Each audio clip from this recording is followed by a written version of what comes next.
Convidamos a todos, como é de praxe, a uma prece inicial, a fim de que todos possamos nos unir com as falanges benfeitoras do bem, emissários de Jesus, trabalhadores do outro lado da vida, que comungam com todos nós aqui neste ambiente, em todos os lugares onde o bem é a pretensão das pessoas. Nesse clima de luz, nesse clima de paz, rogamos a Deus, a Jesus, aos amigos espirituais, todo o amparo, o afeto, o carinho, a paz, a energia superior, para que possamos, nesses instantes e em tantos outros, vivermos a plenitude dessa luz excelsa que vem do cosmos, que vem de muito longe, predeterminada para atingir o centro do nosso ser, a fim de que possamos buscar o equilíbrio, a paz e a luz. E nesse clima de muita esperança e muita fraternidade, nós agradecemos a Jesus por esta noite. Que assim seja.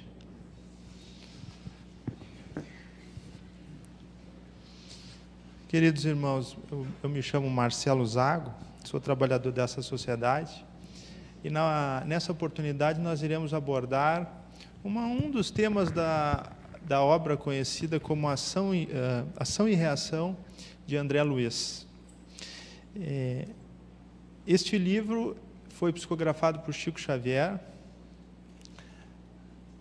através de um médico que todos nós conhecemos, nós espíritas, e ele foi um grande missionário do ponto de vista da espiritualidade superior.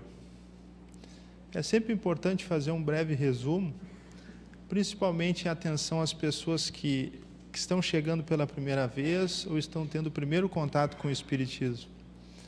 Então, nós poderíamos dizer de primeira mão que este espírito, ele era muito conhecido na Terra.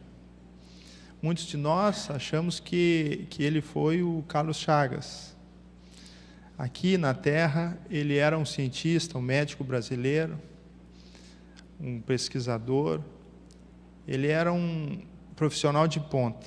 Recebeu inúmeros títulos, dentre eles da Universidade de Paris e Universidade de Harvard, como doutor honoris causa. Era uma sumidade, mas ao desencarnar, viu-se numa situação de muita dificuldade espiritual. E, consequentemente, foi atraído pela sua maneira de ser, pelo seu pensamento, para lugares de baixa frequência vibratória. E lá, então, iniciou a sua trajetória, narrada por ele mesmo nessas obras, em especial na primeira obra que ditou, numa série, que foi, para grandes analistas do Espiritismo, a continuidade da codificação. As obras de Chico Xavier complementaram substancialmente aqueles estudos iniciais de Allan Kardec. A partir daí, ele consegue galgar espiritualmente uma posição muito melhor e conseguiu um posto extremamente elevado na governadoria de uma cidade espiritual chamada Nosso Lar, que fica nas imediações do Rio de Janeiro. Ele, como um técnico, médico, cientista e uma pessoa que tinha uma grande intelectualidade, foi uma ferramenta importante para a espiritualidade superior.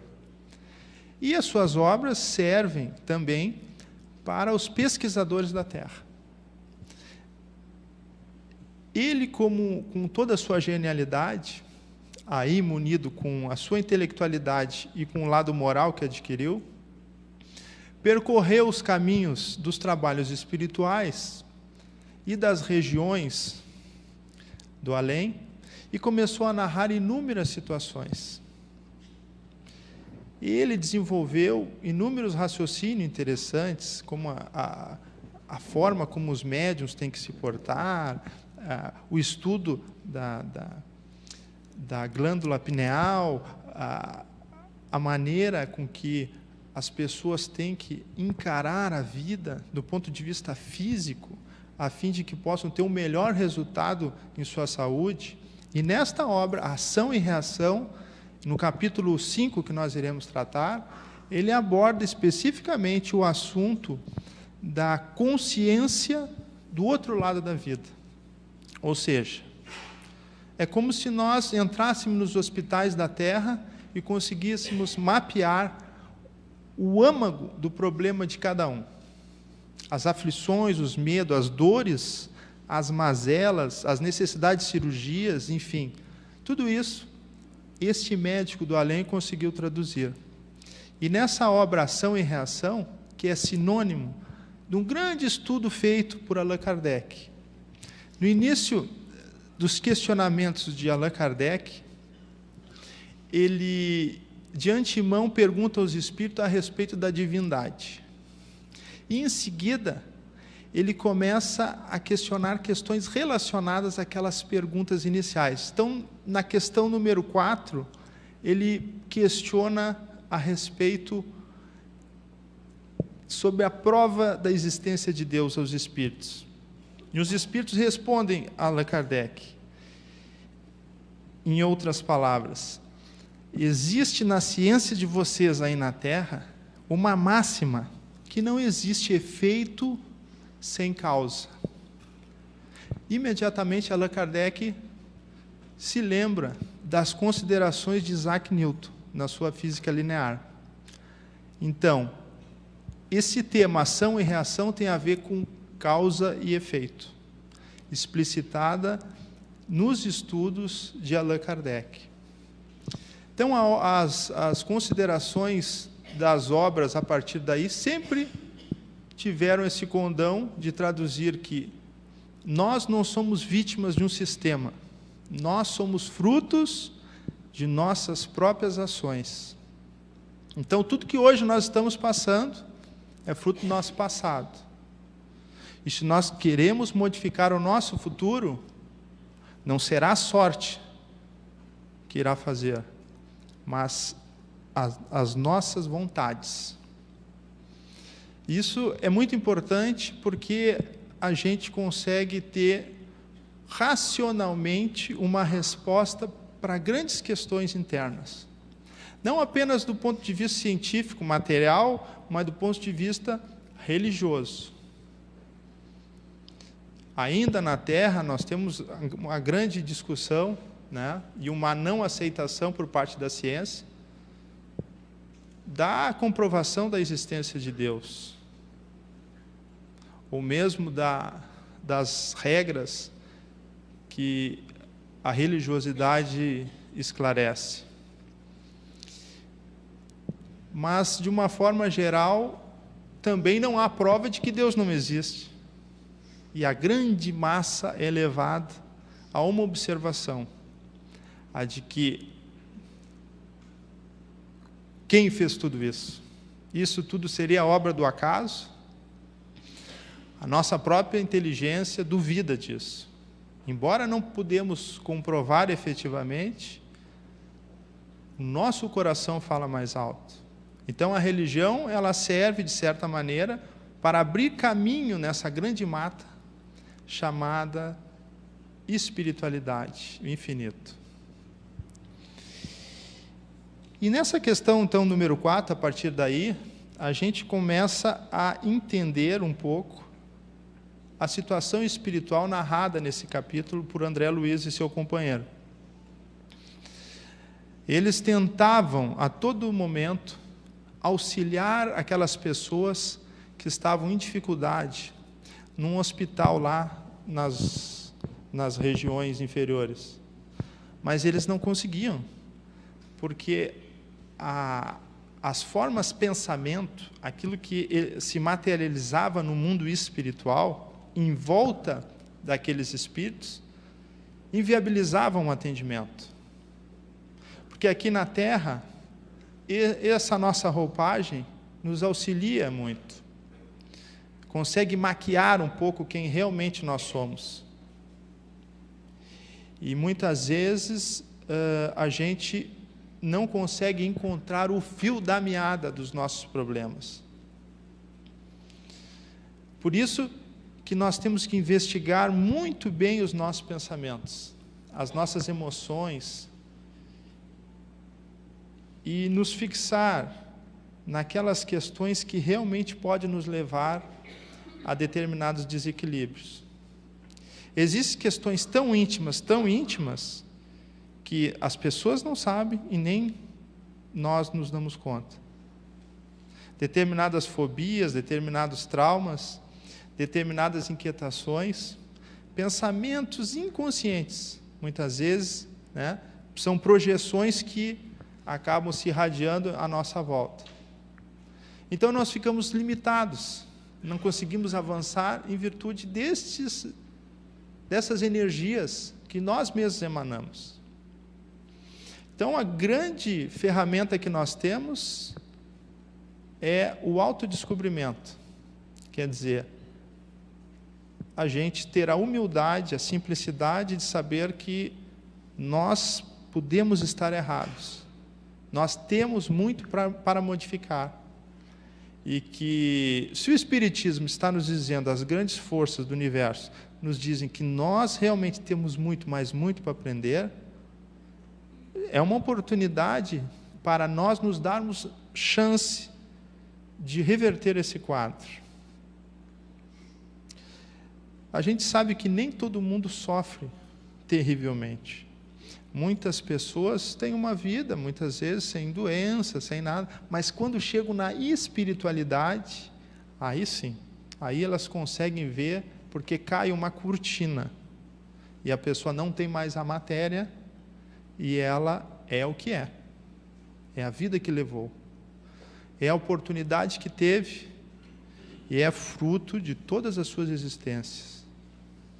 Então, o nosso verdadeiro patrimônio é um patrimônio mental. E eu trago um exemplo muito interessante, que é de um cientista da atualidade, o maior cientista da atualidade, e ele é a comprovação disso, a comprovação de que nós não somos esse corpo, e embora precisamos para muitas coisas, ele acaba muitas vezes não tendo aquela importância que nós achamos. Este cientista, os senhores conhecem ele, mas trago só para ilustrar a noite de hoje. Ele é um britânico, né? Ele é um astrofísico, e Hawking é o nome dele, Stephen Hawking. Ele simplesmente não mexe uma parte do corpo, nenhuma. Tem apenas um músculo que funciona, que é o músculo da face. E uma grande empresa desenvolveu um receptor bem na ponta do seu óculos, que consegue decodificar o movimento imperceptível aos nossos olhos, e o computador transmite em palavras, e ele consegue se comunicar, dar aula, dar palestra, estudo. Então, ele é praticamente uma mente encarnada. Ele é um verdadeiro espírito, como nós, mas ele é uma mente encarnada. E nós somos também da mesma forma. E nós, muitas vezes, reclamamos, uma dor aqui, um cansaço ali, falta de tempo, dificuldade disso, daquilo. Certamente, Deus deu essa oportunidade a ele para demonstrar ao mundo alguma coisa, né? Ele é um cientista muito importante, ele desenvolve um papel específico na intelectualidade, ele não é religioso, né? Esses cientistas de ponta, eles têm muita dificuldade de serem religiosos, né? O Einstein também não era religioso. Entretanto, tanto um quanto o outro fazem consideração interessante a respeito da divindade. Eles admitem uma força superior. Eles admitem que possa haver um Criador, uma força inteligente. Mas o que eles diferem é que esse Criador não estaria preocupado com o nosso avanço interior, o que Jesus nos coloca. Mas isso é um ponto de vista passageiro. Talvez quando desencarnem, voltem à consciência, né, e comecem a se dar conta de outras realidades. Chico dizia: a religião e a ciência caminham lado a lado. Então nós vemos que nessa região umbralina a que André Luiz se referia, aqueles espíritos, eles tinham a faculdade de ter feito o bem ou feito o mal. Aí nós buscamos ali na Gênese, no capítulo 3, um estudo feito por Allan Kardec, quando ele questiona os espíritos a respeito da existência do mal, dizendo que se Deus teria feito tudo, Deus não teria feito o mal também? Não seria um fluido especial? Aí os espíritos respondem que o mal é a ausência do amor, e o mal é passageiro. Assim como, eles exemplificando, o frio é a ausência do calor. Então, nós não estamos fadados a fazer sempre as coisas erradas, ou a sofrermos, ou a vivermos nesses mundos inferiores. A nossa condição é uma condição de aprendizado. Quer dizer, nós somos uma centelha divina. Passamos por aqueles mundos, por aquelas regiões, por aquelas eras de evolução, e vamos continuar sendo viajantes do tempo. A maioria das pessoas, muitas vezes, tem medo, tem um certo temor a respeito dessas questões relacionadas a umbral, regiões inferiores, a espíritos. Mas, na verdade, a reflexão tem que partir a partir de agora. Porque o umbral é algo inerente a todos nós, é algo interior, não é uma zona geográfica. Então, hoje nós podemos estar vivendo numa região inferior, ou podemos estar em plena alegria e felicidade. O Rio de Janeiro, por exemplo, é uma cidade maravilhosa, tem tudo para ser um paraíso, mas não é um paraíso porque nós estamos vivendo no Rio de Janeiro. Nós estamos em Porto Alegre, nós estamos em Canoas. Então, o problema que nós estamos passando no Brasil hoje é um problema moral. Não adianta a gente pensar que é político, porque é economia, porque vamos tirar um. Nós vamos tirar um, vamos colocar outro e vai continuar uma situação, se não igual, muito parecida. Por quê? Porque a proposta de Jesus, ela não é uma proposta feita na hora, quando ele veio aqui. Ele não criou na hora. É algo que sempre existiu no universo. Essas modificações que estão ocorrendo hoje, estão sendo feitas por espíritos que já passaram por isso em outras galáxias, estão nos ajudando como uma ferramenta de apoio, para que nós possamos ser libertados desse aprisionamento. E a prisão é mental, é referente à escolha diária que nós temos entre fazer o bem e fazer o mal. Nós sempre colocamos assim, o bem é o anjo e o mal é aquele que mata, que rouba, mas existe uma linha muito sutil que às vezes nós não nos damos conta, que nós estamos agindo errado, embora achando que nós estamos sendo certos. Aqueles apegos na família, aqueles pequenos ciúmes, aquelas situações que, se nós fizermos um exame profundo do nosso ser, vamos nos libertar. Vamos ser leves, descompromissados com os nossos problemas. Porque os problemas nos acompanham. Nós fugimos de nós mesmos, como o gato fugindo do seu rabo. Ele vai dar 1 milhão de volta e o rabo vai continuar atrás. Ou na frente, ou atrás, por toda parte. Então, a forma que nós temos é parar e refletir. E o Espiritismo nos dá essa oportunidade. É uma oportunidade de vida. Enquanto nós estamos aqui, bilhões de pessoas, muitas vezes, não têm a chance na vida de encarar essa realidade espiritual que Jesus está nos proporcionando. Joana de Ângeles é uma grande mentora espiritual de Divaldo. Ela fala sobre o ser integral. É uma profunda expert no trato do psicológico. Mas do psicológico espiritual, do profundo, daquela análise do ser existencial. E ela, então, aborda o tema sobre esta análise dos elementos do estado psicológico do ser humano. Então, diz ela que o primeiro elemento que nós temos, que identifica os seres humanos, é a personalidade. E é muito interessante essa abordagem por ela feita, porque a personalidade é como se fosse uma máscara social.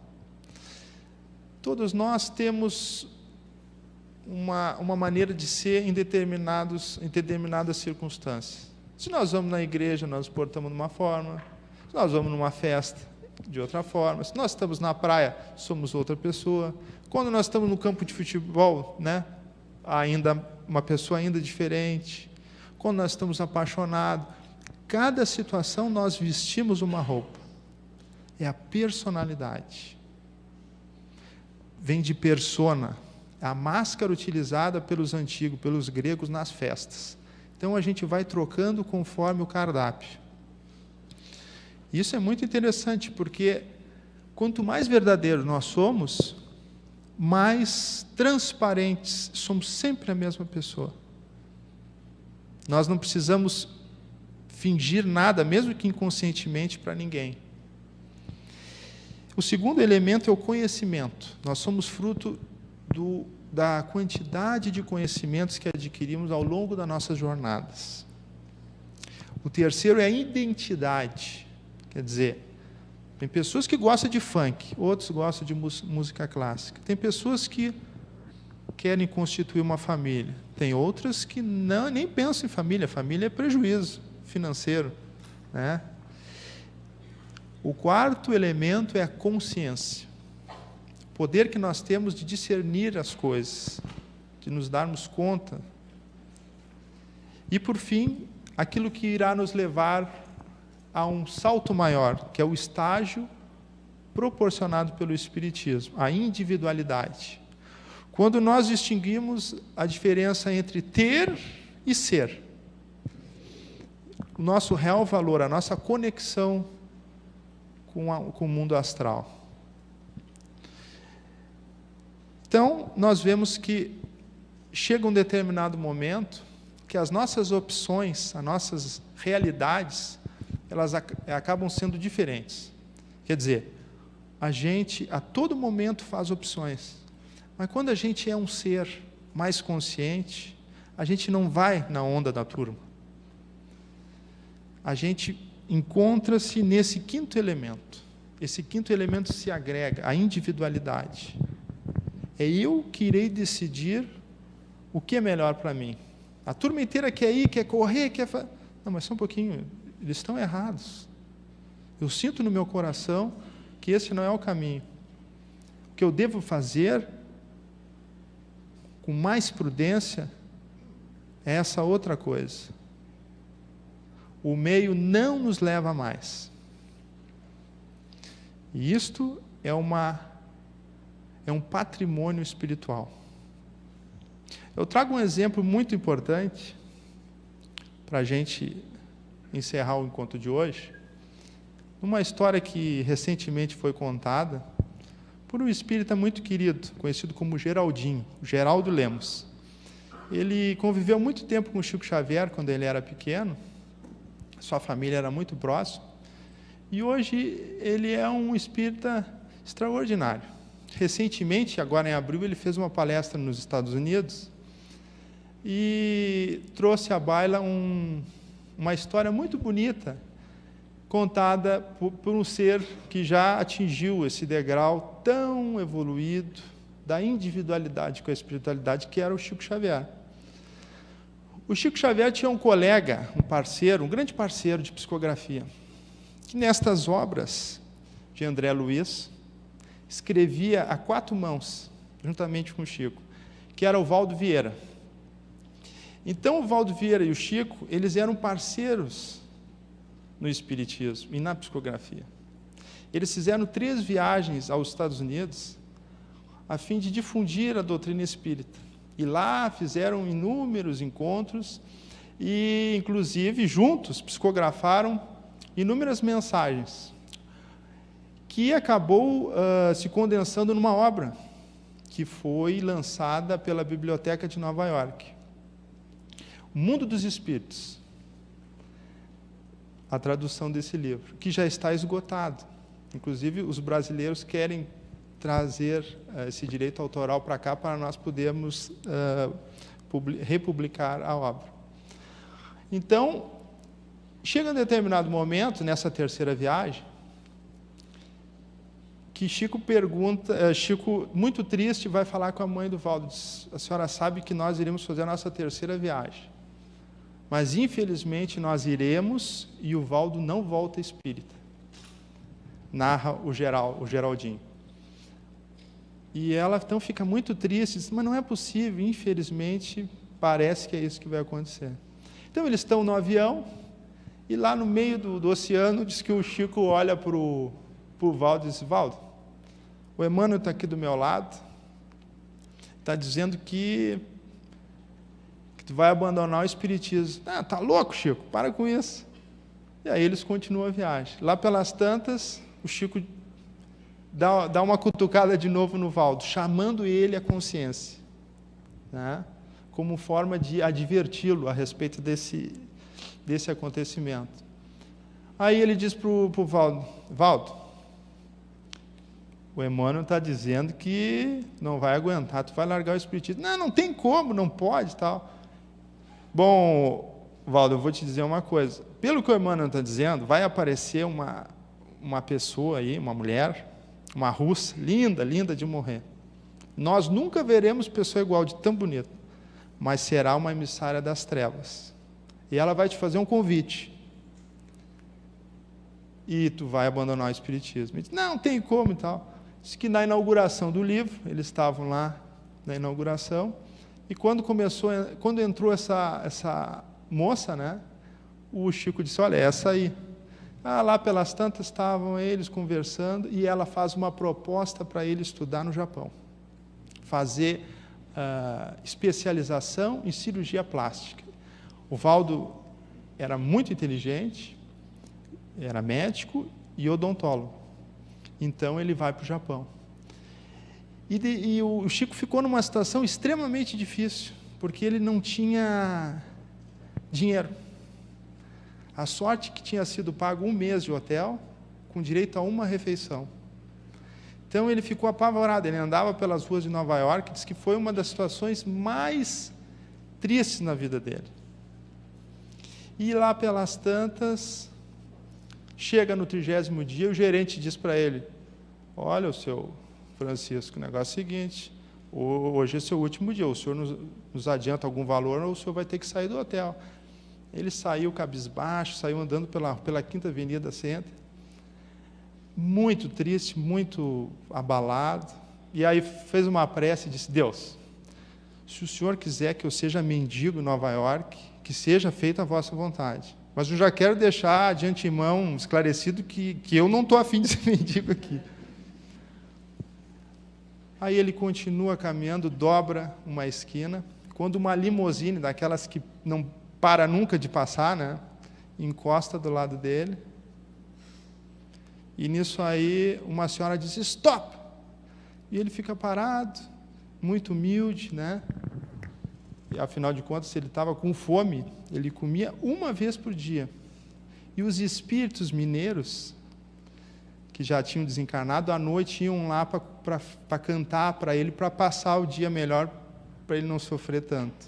A história é contada por Chico e narrada por Geraldo.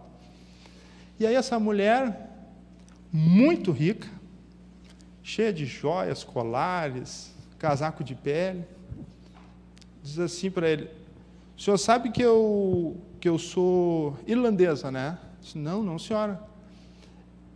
Lá na Irlanda nós somos devotos de São Patrick, que é essa grande igreja aqui. Ele, mas que maravilha. Eu há 20 anos faço 3 pedidos. E nesses 20 anos eu aguardo essas graças. Coincidentemente, hoje de manhã, os meus 3 pedidos foram atendidos. Aí eu prometi que o primeiro mendigo que eu encontrasse na rua, eu iria atender. Aí o Chico disse, a senhora encontrou, sou eu. Então, ela convida ele para entrar na limusine, ele entra e pergunta para ele, tu já comeste? Ele disse, não. Então nós vamos para o melhor restaurante que tem. Diz que o Chico entrou no restaurante, ficou impressionado, nunca viu tanta comida. Mas comia de tudo, mineiro gosta de comer, né? Comeu, e sobremesa, comeu, aí voltou para o hotel, a limusine estacionou de frente ao hotel, e o gerente já ficou, né? Sabe como é americano, né? Time is money. Olhou para ele, já começou a tratar ele diferente, e ele já, o Chico, como era muito amoroso, a senhora já abraçou ele, já entrou abraçado com a senhora, e ela disse o seguinte, olha, esse é um grande amigo meu, eu quero deixar aqui 6 meses pagos de hotel e 3 refeições por dia. Então, essa é a grande história, né, desse homem que sempre acreditou em Deus, em Jesus, e nós, então, muito emocionados, vamos elevar o nosso pensamento a Deus, a Jesus, e agradecer a esses mensageiros do bem, que a cada instante nos brindam com seus exemplos, com seu amor, com a sua fraternidade, e que nos permitem achar que vale a pena, que o milagre já aconteceu, que nós estamos vivos, graças ao dom da vida, e exemplificam o Evangelho de Jesus. Ele nunca disse que seria fácil, ele apenas falou que valeria a pena. Muita luz, muita paz a todos, e que assim seja.